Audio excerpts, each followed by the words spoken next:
Mga kabunyog, dito tayo kay itong Attorney Harold Respicio. Ha? Um, ano ito? Vice Mayor ito ng Reyna, ano ba 'yun? Bayan ng Reyna Mercedes ba 'yun? Ha? Sa bayan ng Reyna Mercedes ng Isabela, ito ang Vice Mayor, itong si Harold Respicio. DDS ito, DDS. Kaya lang, talagang ang ano nito, ha? Grabe kung magsalita ito, talagang pag nagsalita ito, nangangalaiti ang boses, galit na galit, pati ilong lumalaki dahil sa sa kanyang pagsasalita. Naging niya na 'yan, ang tawag na nga sa kanya Ilong Ranger, eh. Kasi 'pag nagsalita talaga siya galit na galit pa, ha? Galit na galit sa administrasyon, hmm. Ngayon, ang ginawa ng NBI, pinadalhan siya ng subpina. Sinubpina siya si Attorney Harold Respicio. Sinubpina siya para magpaliwanag, submit ng counter affidavits sa posibleng kaso ng inciting to sedition, rebellion, unlawful use of publication, public utterances. Yun, ang dami. Tambak yung kinakaso sa kanya. Pinapasagot siya ng NBI para mag-submit siya ng kanyang counter affidavit. Hmm? Ang mga yan, kasi napapanood naman talaga natin to pag nagsasalita ito. Halimbawa, dun sa mga patipo ng DDS, pag nagsalita na ito.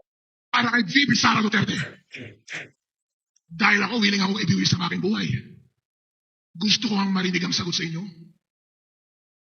Handa kayo sa isang revolusyon! Handa kayong ibiwis ang inyong buhay! VP Sara! Kaya actually may basihan naman talaga yung sinasabi ng NBI na inciting to sedition, inciting to rebellion. Talagang matindi ito pag nagsasalita. Kahit na ngayon, kahit na ngayon na mayroon ng subpina ang NBI, hinamon niya pa rin, minura niya pa rin si Attorney Melvin Matibag, director ng NBI. Sabi niya, kinakasuhan ako. Ganito anya. Itong masasabi ko sa'yo, Director Matibag, minura, English na mura. Matindi. Ano rin ito eh. Sabi niya, hindi daw siya natatakot eh. Kahit pa daw anong gawin sa kanya, hindi daw siya natatakot.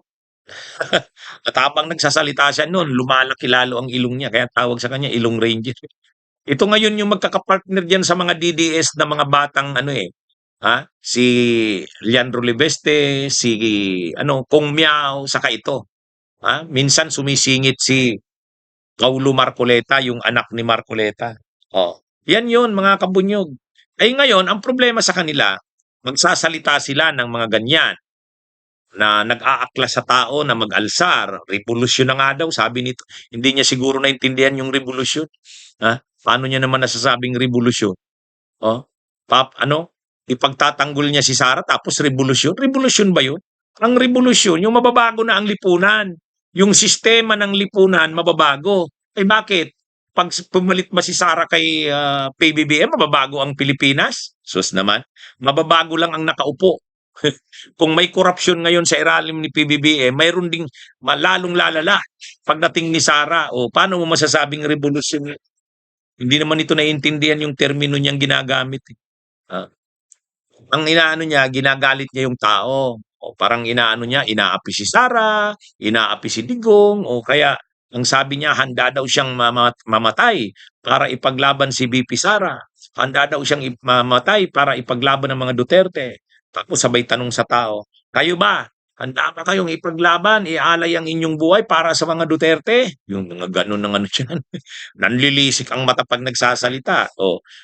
Talaga naman, obvious naman na ang mga sinasabi niya ay nag-uudyok ng pag-aalsa, inciting to sedition. Kaya yon. Pero sabi niya hindi daw siya natatakot. Challenge din ito kay Director Matibag ng NBI. China-challenge kayo ni ni Attorney Harold Respicio. Hindi daw siya natatakot sa NBI. Actually, minura pa kayo, Director Matibag, napanood niyo naman siguro. Sabi ni Respicio kasi hindi siya natatakot sa NBI. Handa siyang ipaglaban ang kanyang paniniwala. para daw kay VP Sara, iaalay niya ang kanyang buhay. Oh. Mga ganyan ang dialogue nito ni Respicio. ha? Oh. At ginagamit niya ang social media. O kaya may ano to, unlawful use of publication, saka mga utterances, yung mga sinasabi niya. Anyway, pero habang kinakasuhan itong mga ito, nagrereklamo na naman ng mga DDS. O sinasabi na naman nila, political persecution daw ang mga ito. Magsasalita ka ng ganun. Manghahamon ka, mananawagan ka sa tao na mag-alsa, tapos sasabihin mo, pag kinasuhan ka ng inciting to sedition, sasabihin mo, ah, inaano kayo, pinipersecute kayo. Ay natural, ginawa mo yun, sinabi mo yun, asahan mo, babalikan ka talaga ng kaso. Anyway, hindi naman daw siya natatakot, sabi ni Attorney Respicio, ni Harold Respicio. Posible pa rin daw madisbar ito, sabi ni Director Matibag. Kasi abogado yan. Tapos nagsasabi ka ng mga ganun, nang i-incite ka ng sedition. Posible pa daw itong madisbar. Anyway, abangan natin kung hanggang saan kaya nito ni Respicio. Sabi niya, hindi daw siya natatakot eh. Sige nga, abangan natin. Okay, mga kabunyog, mga kababayan, magandang araw sa inyong lahat.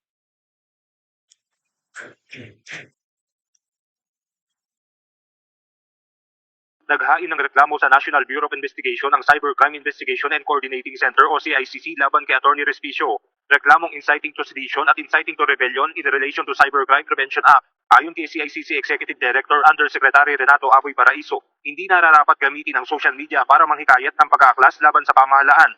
Uulitin po namin, hindi ito hakbang para sikilin ang malayang karapatan ng ating mga kababayan sa kanilang pamamahayag at pag lalabas na sa loobin. Ito yung ang threshold nito pag lumagpas na yung rights nila of expression and crosses the boundaries of inciting to sedition, inciting to rebellion, yung mga cybercrimes na ho natin. Matapos matanggap ang reklamo, ipatatawag naman ng NBI si Attorney Respicio upang hingin ang kanyang panig. So, doon lang muna, gagawin nga natin, papasabri na si Attorney Respicio to hear his side. After that, we will make a recommendation and eventually, kung ano yung findings, we'll file a complaint to the Department of Justice. Babala ng mga otoridad, maging babala na rin nila ito para sa sino man nagnanais manawagan ng paglaban sa pamahalaan.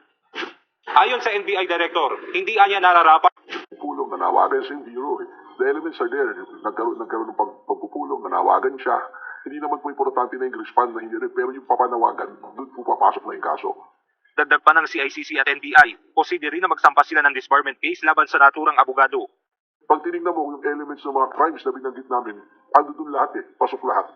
At isa siyang abogado. So, hindi rin maalis dito na maaari siyang kasuhan ng disbarment sa Integrated Bar of the Philippines.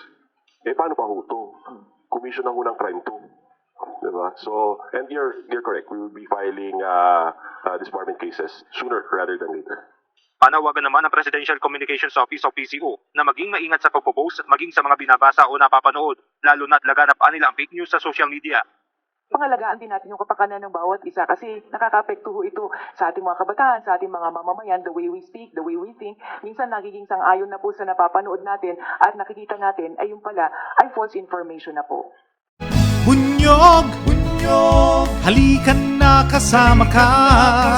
Bunyog, kapag buklod ay may pag-asa. Luzon, Visayas, Mindanao, isa ang pananaw. Sa bagong Pilipinas ang bunyog isisigaw. Bunyog, bunyog, bunyog.